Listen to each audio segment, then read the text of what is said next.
Yet even before Maimonides came on the scene in the 12th century, another dilemma was being created in Judaism far to the east. This was a dilemma not concerning the doctrines of the Jews, but over who actually was a Jew. In their articles on Khazars, the Jewish encyclopedias tell us that in the 8th century AD, Jewish missionaries ventured north of Babylon to the land of the Khazars between the Caspian and the Black Seas. Khazaria was a vast grassland on what is now the plains of southern Russia, inhabited by a race of merchants, artisans, and warriors of Hunnish Turkish stock. About 740 AD, the king of the Khazars converted to Judaism and made it the state religion. Incredibly, within a few centuries, the people of Khazaria convinced themselves that they were not Gentiles after all, but the physical descendants of Abraham. Thus, by the 10th century AD, a nation of proselyte Jews thrived in what is now central Russia. During the Middle Ages, the fierce Mongols from the east and Russians from the north drove the Khazars west out of their ancient homeland. Most settled in Eastern Europe, especially Poland, where they established communities of artisans and traders.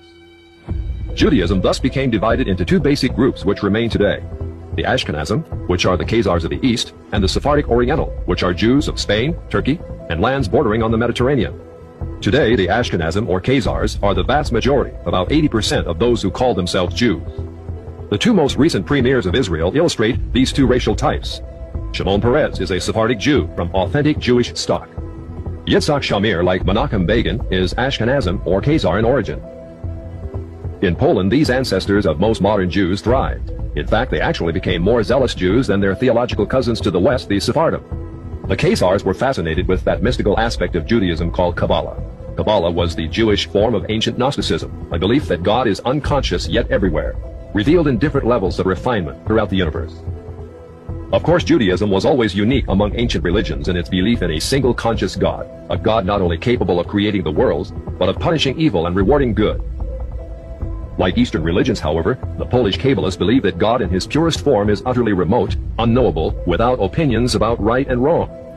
Instead, his being filtered down through many gradations or sephirot until it reached Israel. Israel, according to the Kabbalah, was the visible, rational emanation of God in this world. Below Israel was confusion and darkness, represented by demons and the chaotic world of the Gentiles.